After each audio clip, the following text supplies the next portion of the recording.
Welcome to Buckets, your daily NBA betting podcast presented by DraftKings. The crown is yours. I'm Brandon Kravitz, back-to-back nights for me, joined by Mr. First Half Full Game himself, Bryan Fonseca, prop analyzer, Kyle Murray. The Friday slate is plush, so much better than the slate that we broke down last night. NBA Cup action rolls along, some teams taking part in their very first Cup game of the season. The what did we learn portion of this show is going to be lightning quick because we only had one game tonight. It's playing out right now as we go live to the YouTube channel. I'll go first, guys. This one, it fortunately for me, for the podcast last night, a profitable angle. The LA Clippers might just be ass. And I know Kawhi and James Harden are out, but part of the reason why many analysts, maybe even some that are on this episode tonight, liked the LA Clippers, the reason we liked them last year is their depth. Well, where is it? Because they're getting dusted by a Phoenix Suns team that's in rebuild mode and is breaking in Jalen Green for the very first time. That's my biggest takeaway. Brian, what about you? From what I learned regarding tonight's game is just because there's one game on the slate doesn't mean you have to bet on it. I just avoided it entirely. I looked. It wasn't like I got like careless. I looked at the slate. I looked at the props, looked at all the data, much of which we run through just on a regular basis. And I looked and I was like, well, and I've been off this season. I've admitted this, but I was 5-0 last night. So I was like, I'm not going to compromise it today by chasing Bogdanovich. Like, I'm just not going to do it. So I was like, you know what? You guys got it. I will regrettably watch Broncos Raiders, which is worse, much worse. But for fantasy implications, some of us have Bo Nix as our quarterback. I was like, you know what? Chris Dunn, Jalen Green, Colin Gillespie, have fun. Hey, we got up to 7 assists on Colin Gillespie. Like 3 by the time we hit live, and I went through the opening spiel. He was at 4 just a couple of minutes ago. This is great. So last night in our one game, very profitable episode, but to Brian's point, just because a game is on does not mean you need to bet it. Kyle, what about you? What'd you learn tonight? Yeah, I think to Brian's point, there's only one way worse to spend a night of bad games, and that's by losing money while watching bad games. So I think it's definitely important to know when not to pull the trigger on some of these bets. Luckily, my one bet was Zubac over 29.5 points and rebounds, and he cashed that midway through the third. So after that, turned that game off real quick. Had no more interest after that. The one thing I learned, though, is, speaking of ass that Brandon mentioned, Bradley Beal is ass. He's done. I mean, this guy had every reason and obstacle was out of his way for this game. No Kawhi, no James Harden. Revenge game against the Suns team that had plenty of turbulence with him on that roster over the past couple seasons. And he just came up and didn't play basketball. 5 points in 20 minutes, 2 for 14 from the field. I mean, I think it might be time for Bradley Beal to just hang him up. I think it might be over for Bradley Beal. That's the thing with this idea of depth on the LA Clippers rosters. These guys are old. These guys are NBA old, over the hill. Somewhat jokingly and as a long shot, Joe Dallaire threw out the Chris Paul double-double. Chris Paul this is an opportunity for him with guys out to step up. And he's put together a Hall of Fame career, so I don't want to dog the guy. But his stat lines are pretty consistent. Pretty consistently awful. 2 points, 2 assists, 2 rebounds. We're not getting home on that. That's not happening. You're relying on Nicholas Batum, old. Bradley Beal, washed. Brooke Lopez, washed. I'm trying to think back. I was not a Clippers believer, but I respect a lot of folks that were. And I'm just trying to wrap my head around where they were at. But I don't want to spend too much. I talked about this game enough last night. So I'm going to do us all a favor, and I'm going to cut this conversation off right here and now. Now, we have our 3-star, 2-star, 1-star plays each of us for a loaded NBA Cup night. There were 3 bets that I made for Cup winners based on where the numbers are right now and how these teams are playing and the kind of teams that we typically see make a run in the NBA Cup. The Bulls right now are sitting at 25-1. They're the best team in the East record-wise, and they look really good. The San Antonio Spurs, they feel like the kind of team that, Dylan Harper injury doesn't help, but anytime you've got Wemby, lockdown defense, and they've got dudes that could help make a run. And what about the Portland Trailblazers, who just picked up a win against the Oklahoma City Thunder? That looks like one of those teams that could be like the Pistons of this year, season long, but they're 60-1, probably because of the group that they're in, but 60-1 to win the NBA Cup. Brian, have you made any futures plays recently based on the way you've seen teams? I'm not talking preseason because I know you guys have already done episodes on this, but is there anything that you've done recently based on the way that teams have come out of the gate to start the season? We talked about MVP pretty recently, and that's probably the market that I wanted to attack the most, because I do feel like there are instances where if you really like a team for the NBA Cup, generally speaking, if they have a clear best player, you could just get more value on betting that player to win MVP. For example, I like Detroit, and I love the way Kay Cunningham has played for the most part this season so far. He could have another big night actually tomorrow because they have the Brooklyn Nets on the schedule. It is one of the plays tonight, Brian. We got that. We have our first ever Brooklyn Nets letdown spot this season following a big win over the Fort Wayne Mad Ants, whatever's left of the Indiana Pacers. And Kay Cunningham for MVP is something we talked about. It was 2,500 when we talked about it. It's actually hasn't changed a ton relative to some other guys. Tyrese Maxey was another one that was thrown out there that I really, really liked as well, because of the way he's individually looked. And it does feel like if the Sixers are going to do anything in the Cup, it's going to be led by Tyrese Maxey, not Joel Embiid. So I've looked at players more so than team performances, especially since, like a lot of these groups are tough, and only you're going from 30 to 8. So it can be very difficult to judge like what teams are actually going to make the final 8. Yeah. And one thing that typically what we like to do when we're betting on anything is look at historical data. And I just don't think that we have enough of a sample size of what the NBA Cup is to say, well, veteran teams perform better or the young tryhards that are up and coming. We just simply don't know yet. Obviously, if you're a good team, you're just going to win more games than bad teams. And you're going to win. If you're a great team, you're going to win more games than the good teams. And so if we're looking for value, what I want to see more than anything else is who looks like one of the top teams right now, because the Cup is now. So if we're reacting to what we're seeing early on this season and the numbers haven't shifted by all that much, 25-1 for the Bulls, 25-1 for the Spurs, 60-1 for the Blazers. Those are the 3 small bets that I made to reiterate that. Kyle, what about you as far as looking at this from a futures perspective, trying to extract some value for these teams that have come out of the gate and look like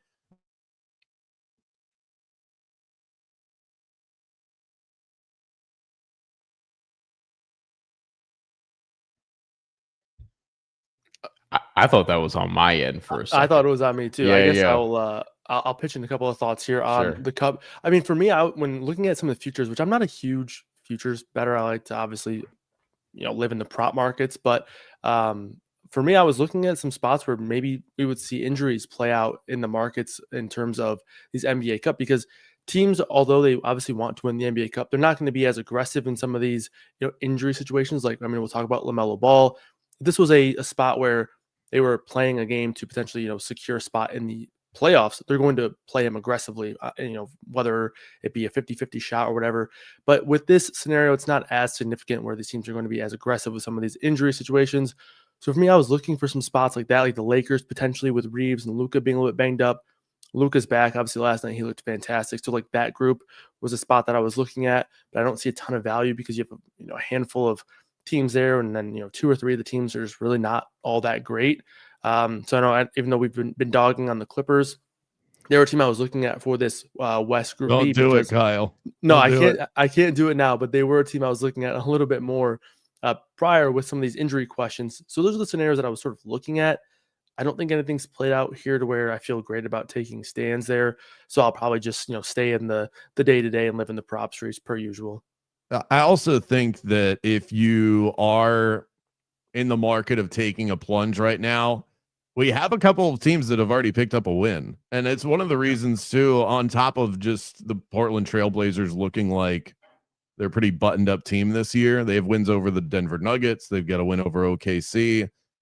They're 1-0 in their group. And if you can get a team at a good number that has already picked up a win, the margins are so thin because you only have a couple of games in order to advance to the next round. And so if you like a team that already has a leg up, that is one way to look. So we'll hop into our best bets for the Friday slate momentarily. But first, an important message from the mayor of Buckets himself, Matt Moore. The Buckets podcast is teamed up with DraftKings Sportsbook, where new customers can bet $5 and get $300 back in bonus bets if your bet wins, and 3 months of NBA League Pass. Love the thrill of live betting? DraftKings has got you covered. Bet live on star player props and in-progress games right as they happen. To get started, use promo code BUCKETSNBA when signing up with DraftKings. Again, use code BUCKETSNBA when signing up and bet $5 to get $300 back in bonus bets if your bet wins. Plus 3 months of NBA League Pass. The crown is yours.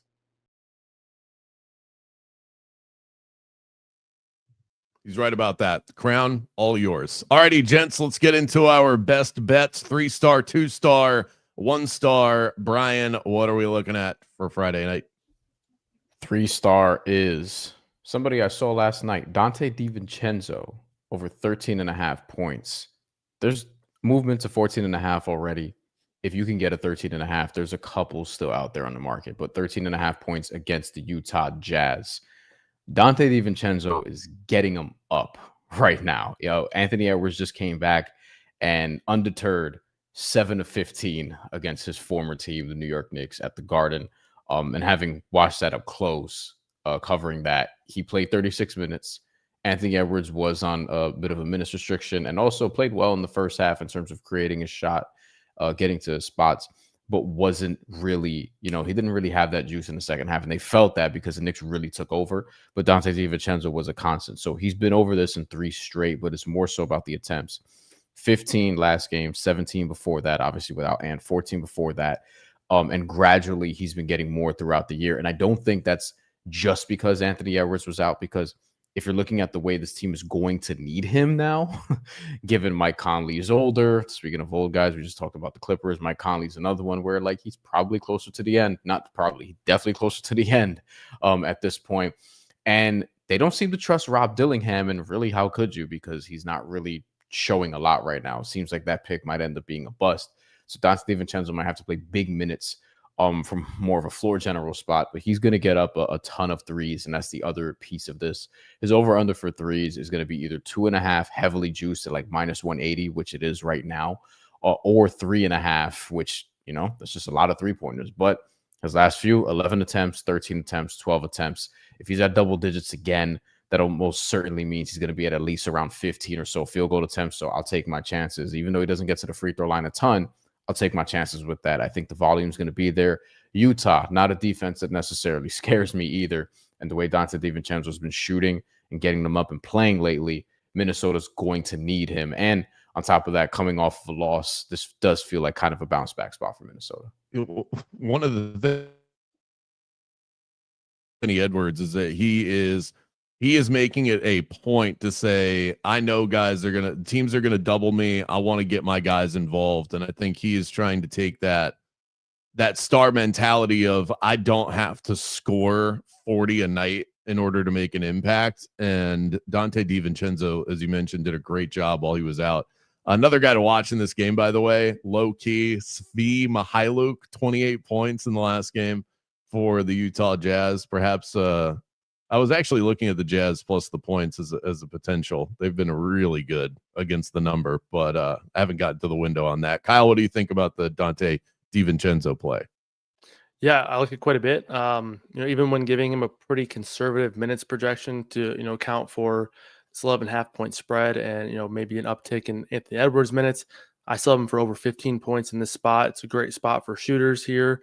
No team allowing more 3-point volume than the Jazz, and Jazz are the second best matchup for 3-pointers made. So obviously that's where DiVincenzo is going to make a lot of his money. So I like this call quite a bit. All right, Kyle, what about you? 3-star play for the night.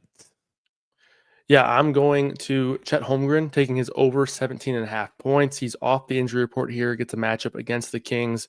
Obviously, we've seen Chet have a pretty good amount of usage so far this season, obviously with Jalen Williams out. Obviously, SGA is going to be the high usage guy, but so far this season, Chet right there as that second option, 24% usage rate on the year. When projecting for about 31, 32 minutes, I have him for 19.6 points in this matchup against the Kings that has been really good from an efficiency standpoint. They're allowing the third highest field goal percentage to opposing teams so far this season. So obviously you're seeing a lot of soft defense there from the Kings. And, this is going to be a pace down spot as the Kings do play pretty slow. But I think that obviously with the Thunder pressing the gas as much as possible, playing at the fastest pace so far in the NBA this season, there's going to be plenty of volume to go around just from the Thunder doing what they're going to do. And I think the quality of shots going up against this matchup or in this matchup against the Kings is going to go a long way. So Chet projects pretty well in this spot for me against the Kings. Like I mentioned, over 19.5 points. So I'll take the over here at 17.5. Does the level of fresh legs have anything to do with this? Because he just hasn't played that much comparatively this season. And I mean, and they're coming off of a loss on top of it. So I'm thinking they're going to throttle up as far as that goes. Does any of that factor in here for you? Yeah, I think from a projection standpoint, it gives me a little bit more of added security, especially it being the Cup scenario where obviously these teams, they're not going to go crazy playing these guys at the end of blowouts. But again, they do have that differential to keep in mind in the back of their head. So it's going to play out for guys like Chet who, in a game where maybe the Thunder win by 15 plus points, maybe sometimes he plays 26 to 28, feel better about getting him over that 30-minute mark more often, especially considering he's coming off of a couple of days rest. So it does not hurt and adds a little bit more of security in the minutes projection for me.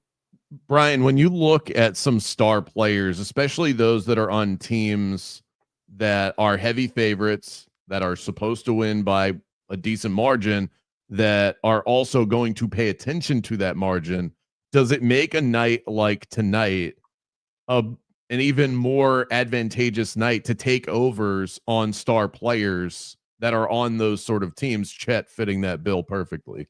Yeah, if the teams are going to take the Cup seriously, and they should, this is how I would look at it, because you would think that guys would be out there for a little bit longer, maybe not too much longer, because ultimately, NBA teams are going to be conservative this time of year as it pertains to injuries, especially with the amount of injuries we've seen already. But I do think it'll get to a point where, hey, you're going to have to score. You're going to have to create this point differential like you see overseas, like you see in European and African and American and Asian tournaments, like you see in FIBA tournaments.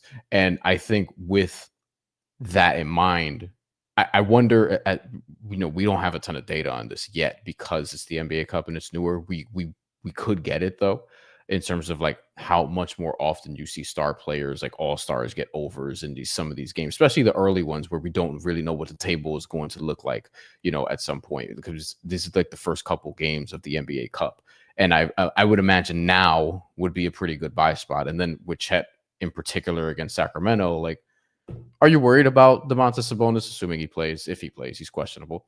Like defensively, no, not really. Anybody else? DeMar DeRozan, Drew Eubanks, the newly signed Precious Achiuwa. Like I wouldn't.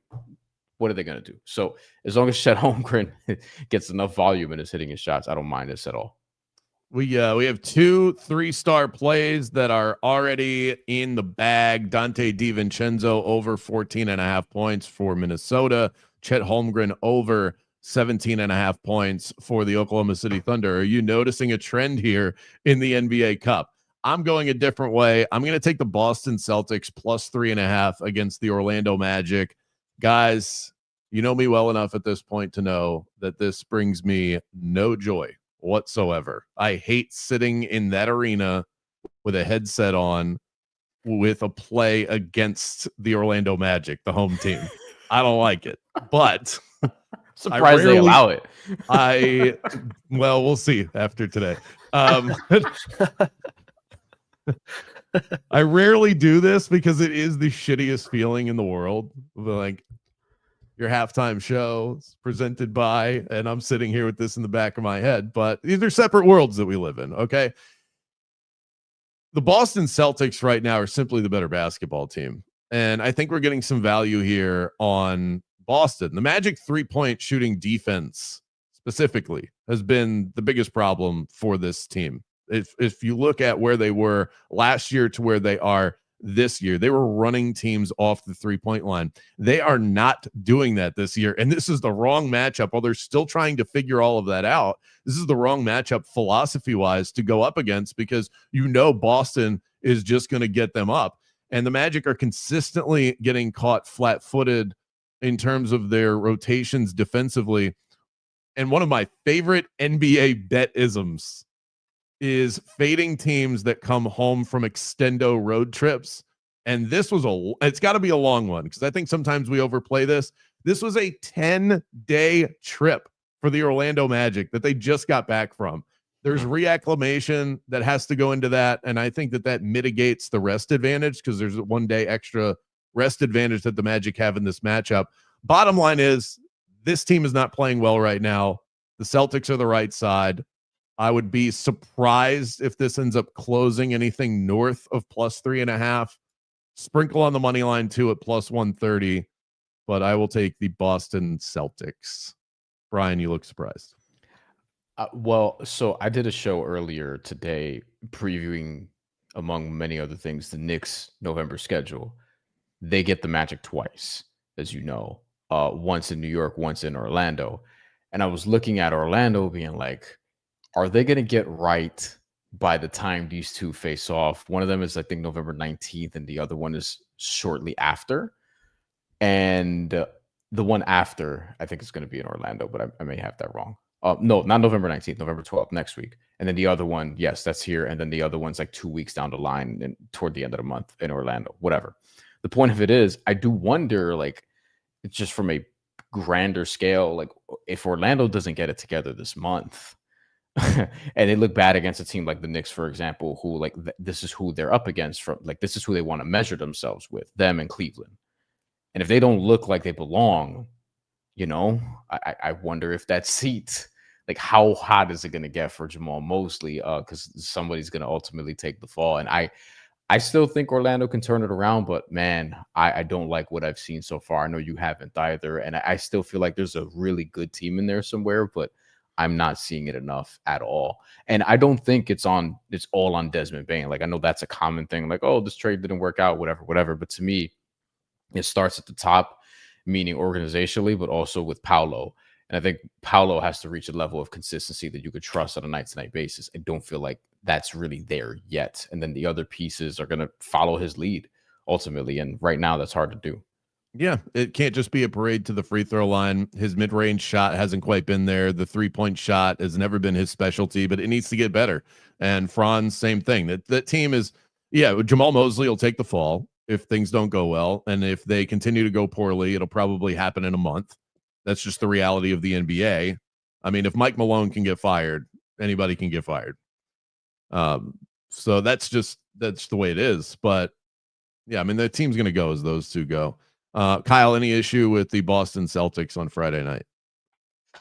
No, I have no problem backing this one. I do think that from an upside perspective, this Magic team certainly, I think, has the ability to be better. But all the things that you guys have hit on, it makes sense. I think this team obviously took a big transition, adding Desmond Bane to the fold, and they have had some rough patches working through that. But like you alluded to, I do think Boston is the better team right now. I make this about a 1 point spread here, so 1.5. So I don't mind it at all. And it does create a buying opportunity for my one of my other, if I had to like Mount Rushmore, my favorite NBA betisms, one of them would be the extendo road trip coming back home, because people will go, oh, they're back home, and it's not as advantageous as it seems. The other one is second game of a 2-game set where you lost the first one and you get to stay home for the second one. If I'm right about this and the Magic lose this game, Celtics win and cover, they play again in Orlando on Sunday. That's an auto play on the Orlando Magic, unless there's some injury, outside of extenuating circumstances. Auto play on the Magic, if I'm right, on Friday night. So I like plays that create future plays too. Yeah, I think though, and I would have thrown this at you, like how they'll probably go 1-1 on this stretch. But how encouraged would you be if they do just win both of these? And one of them is kind of a statement game. Would you feel like then, oh, this team is actually, not to make this a Magic podcast, but I do want to ask you, because like I just have a genuine curiosity about this team, having watched them and having not really particularly been impressed. Even with their first game of the season, that win over Miami, I feel like they easily could have lost that too. And then they would have had like an 0-5 start, I guess, at that point. Yeah. And they got blown out by the Hawks. It's not like they just lost. They got smacked on national TV. Did not show up to that game at all. It would create a sizable amount of encouragement. It's not going to take much. Whenever the expectation is high and then the morale gets this low, people that are following the team, whatever team it is, it doesn't take much to get you back to base level of where you were. And if you take care of business back to back. I know this isn't the same Celtics team, but this is still the Celtics. I do think that would go a long way. My 2-star play on the night: Rockets Spurs under 224.5. Now I know we just waxed poetic about how you should just be taking overs for the NBA Cup. Obviously, that's an extreme generalization. These are two really good defenses. Spurs number 2 defensive rating in the NBA. The Rockets number 3 in terms of limiting points per 100 possessions. This has rock fight potential to it, and I don't think it's going to be promoted that way. When you have names like KD and Victor Wembanyama on a Friday night and a charcoal colored court and a big trophy painted in the middle of it, everyone's going to expect this to be a points fest. And both of these teams also went over in their last game, so the chase is on for the public bettor out there. You know how this works. These are two rival type teams that both play great defense. I think they're both bottom 4 in pace as well. This has 108-102 written all over it. I can already see the final score flashing across the screen. That's an extra sprinkle of a bonus bet for you if I can nail the actual final score on that one. Brian, what about you? 2-star play, and if you want to throw anything onto that, you can. Yeah, I'll just say I'm old enough to remember when actual low-scoring games were like 88-82 as opposed to 108-102. It's crazy. My 2-star play, actually, and there's some comments I definitely think we can get to toward the end of this, so I'll make this brief. Hornets. I'm putting down Hornets +5 as my 2-star. Caveat: there's an injury report question I do have. There are a couple injury report questions I do have. The main one, obviously, is LaMelo Ball because he's questionable. I texted our market reader extraordinaire, Fiddle. And Fiddle says he thinks, via his projections and just because he studies this shit at an abnormal way because he's so good at it, he has Hornets +6 if LaMelo doesn't play, and around +3.5 if he does play. So the way I'm going to look at it is this. I'm going to wait on the injury report formally. If he doesn't play, I'm content with +6. Bam Adebayo is out. More on that in a second. If he does play, if LaMelo does play, I will probably take +3.5 and the money line, a little sprinkle on the money line, kind of like what you're doing with the Celtics. I'm gonna do something similar with the Hornets. They would have the best player on the floor. That's not only why, but Bam, if you've watched the Heat at all, you probably know how important he is, but I don't think it's grasped on a national level. Like this team, if he has to miss significant time, and luckily for them, it's a sprained toe, which doesn't sound like it's painful. It is very painful from what I've heard from multiple athletes and couple boxers, basketball players, etc. Sprained toes, not fun, especially when you're 6'9" and move and cover a lot of ground defensively. No, the feet stuff is you don't have to sell me on that. I don't know how they're gonna do it. I'm gonna sniff around on some Musa Diabate overs in terms of rebounds. I'd be curious to see what Kyle thinks about that. In terms of maybe even Kalkbrenner as well, because they're not gonna have a lot of rebounds without Bam. It's gonna be a lot on Khalil Ware, and we'll see what happens in gang rebounding in general. And then briefly, just to get to my 1-star, Isaiah Stewart beef stew over 20.5 is a lean for me. See if we can get 19.5, but 20.5 right now is out there on the market against the Brooklyn Nets. Coming off the bench for the Detroit Pistons. He'll play minutes. Who's going to stop him on the Nets? Himself, because he could always get a flagrant foul. He can get a tech. He can get ejected. It could always be himself, but I think this is just a great matchup for him, and we'll see what happens against Brooklyn, who doesn't really have a lot of guys that can stop him from potentially getting, 15 points and 7 rebounds. Yeah, I mean, I'll piggyback off of that. Now I'm kind of going all over the place, so I apologize to the audience out there for that. But since we're on the Pistons, my 1-star play is Cade Cunningham. Who's going to stop them? I'll just copy paste that cap. But I don't want the number. I don't want the baseline number. I have made the decision that if I'm going to come onto this podcast, however often, I am on it, and I'm going to give out 1-star plays, we're going to make them juicy. So all of them for me from this point forward are going to be plus money at least 2-1. So Cade Cunningham over 34.5 points. So 35 plus for him. I'll buy the extra plus 225. He's gone 30 plus in 3 of his last 4. So he's feeling it. He's in a groove right now. We need him to get to 35. Well, how do you get that extra boost? I know. Play a team that's allergic to defense. Points allowed, field goal percentage, offensive boards. Pick your favorite defensive stat. I promise you the Brooklyn Nets rank either dead last or close to it. If Cade Cunningham is ever going to get to 35, it is tonight. So that is my 1-star play. Kyle, over to you for some analysis and your 2 and 1-star plays. Yeah, I like the call on Cade Cunningham. To your point, not much defense being played there by the Brooklyn Nets. And you even saw it last game. I think Cade had like 7 points at half, and he can get there quickly. He's finished with 31 points and another good matchup against the Jazz. So I like that one quite a bit. My 2-star play is an ugly one for sure. It's Memphis -4. And I don't want to make this sound like I am here to back the Grizzlies. It is obviously a team full of dysfunction right now, and it has not been pretty. This is more of a fade on Dallas without Anthony Davis, who's coming into this game on the injury report as doubtful.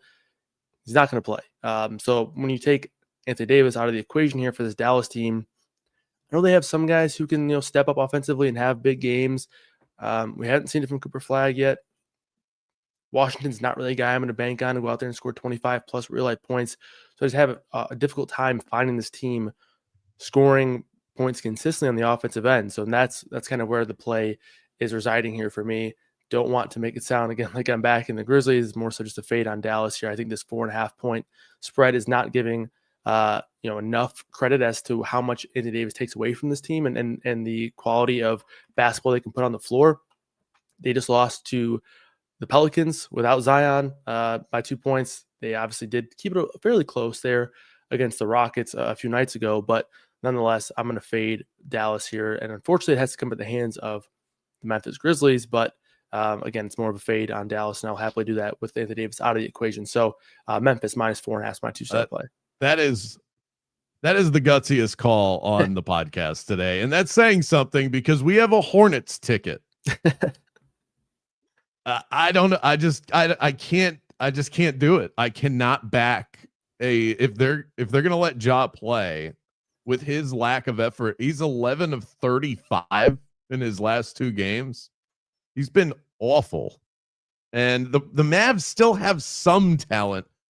That's That is contrarian to the max. I respect the hell out of you putting that on the sheet today. With all the options that we had out there, we got the Grizzlies. I can't rubber stamp this, but I still respect the gumption behind it. Yeah, I mean, it definitely has. It's a close your eyes type play, but this Dallas team, I have them as the 30th best offensive team so far this season. Obviously, it's been with Anthony Davis out for the majority of the season, and Memphis hasn't been much better.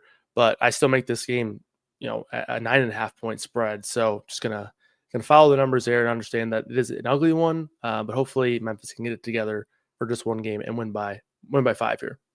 Yeah, that's definitely one. Don't throw that one on the screen. Don't make that part of your experience. You don't need to live through that. Just cash the ticket and move on. Yeah.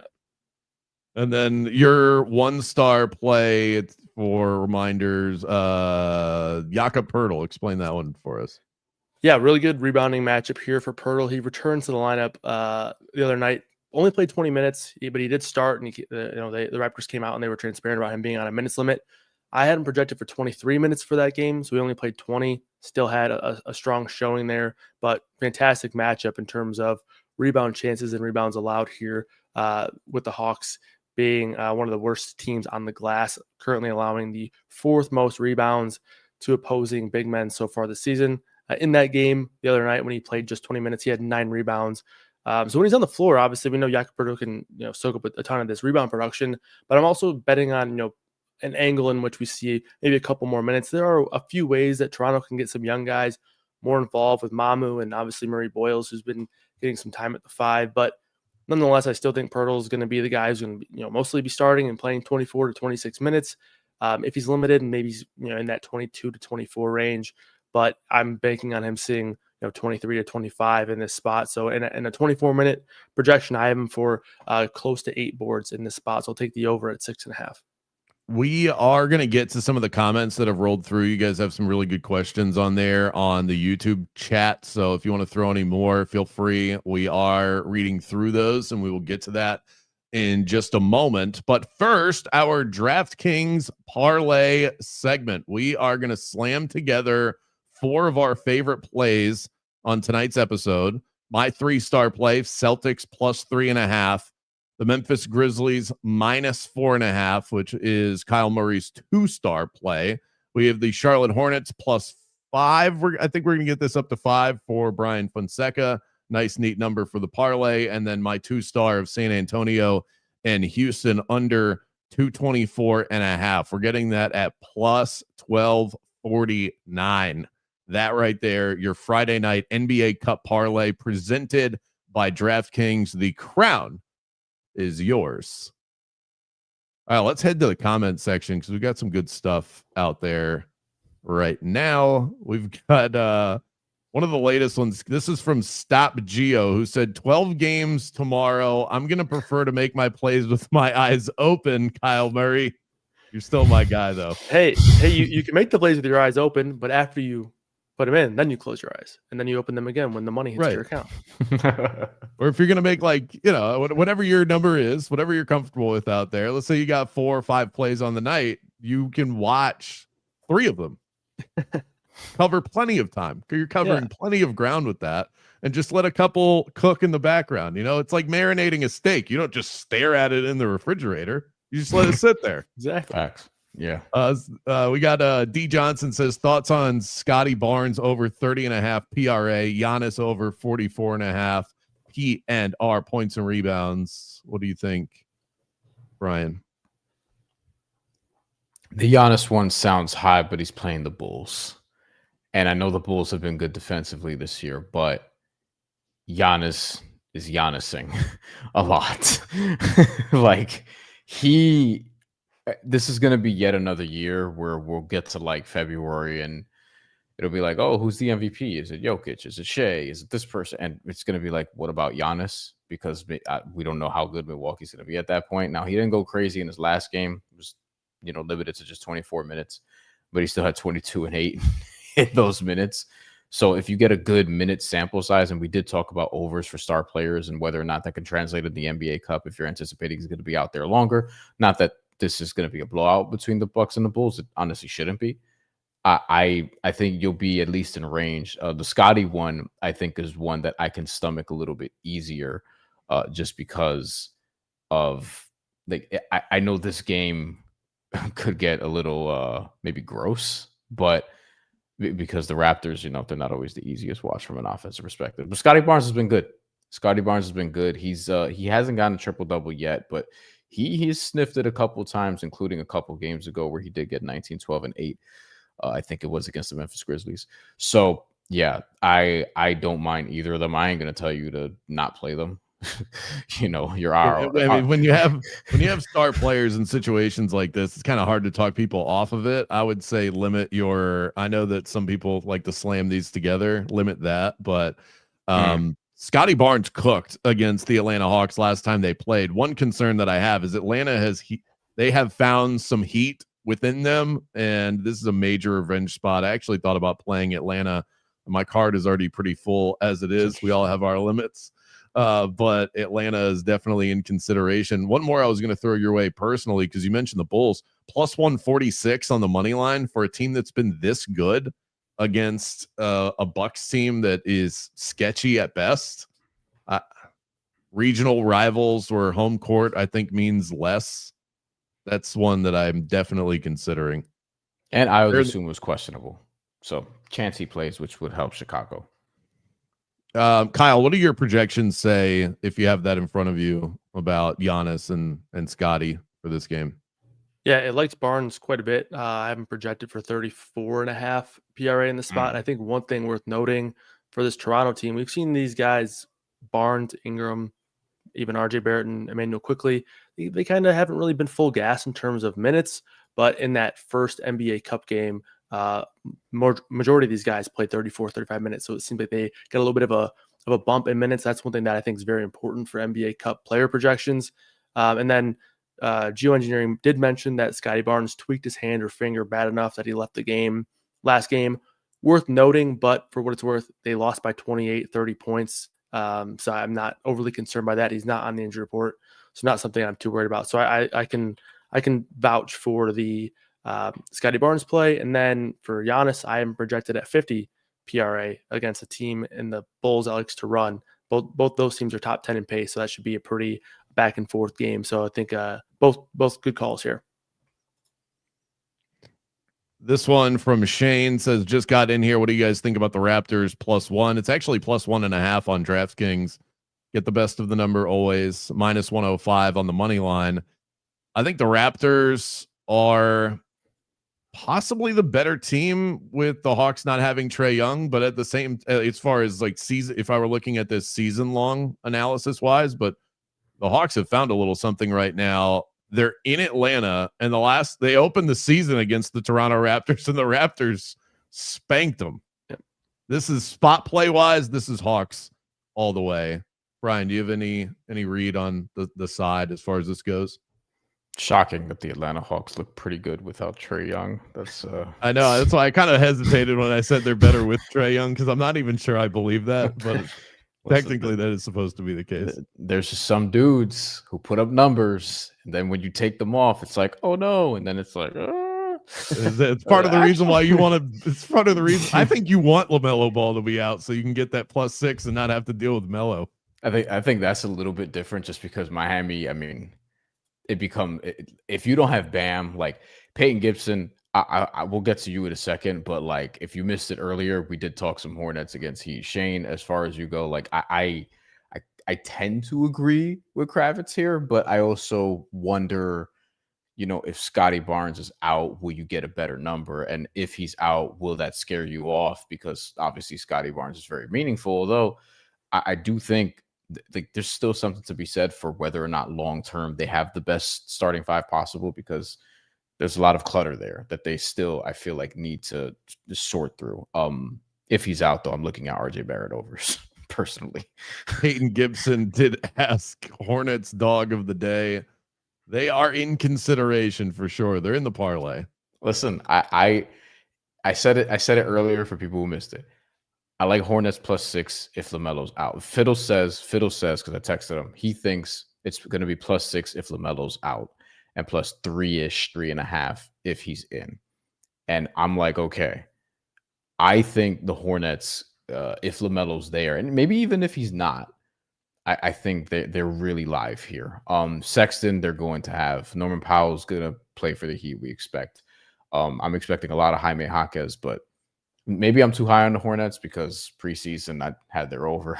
But I don't know, man. Without Bam, the Heat have to play a lot differently. And Bam is really, really important to Spoelstra and everything that they do, especially on defense. Quick recap of our best plays for tonight. Bryan Fonseca, 3-star. Dante DiVincenzo over 14.5 points. His 2-star play, the Charlotte Hornets +5. And the 1-star Beef Stew, Isaiah Stewart over 20.5 points and rebounds. Kyle Murray, 3-star play. Chet Holmgren over 17.5 points for the Oklahoma City Thunder. 2-star play. The plug your nose Memphis Grizzlies -4.5 against the Mavericks, and Jakob Poeltl over 6.5 rebounds for the 1-star play. My 3-star pains me. I'm taking the Celtics against the Magic +3.5. Sprinkle on the money line at +130. 2-star play, San Antonio, Houston under 224.5. That number could be headed north, by the way, so you might want to play the game of waiting on that. But Cade Cunningham, 35 +225 against the god-awful Brooklyn Nets. That is a wrap, folks. Thanks to Kyle Murray and Bryan Fonseca for the Tier 1 analysis tonight.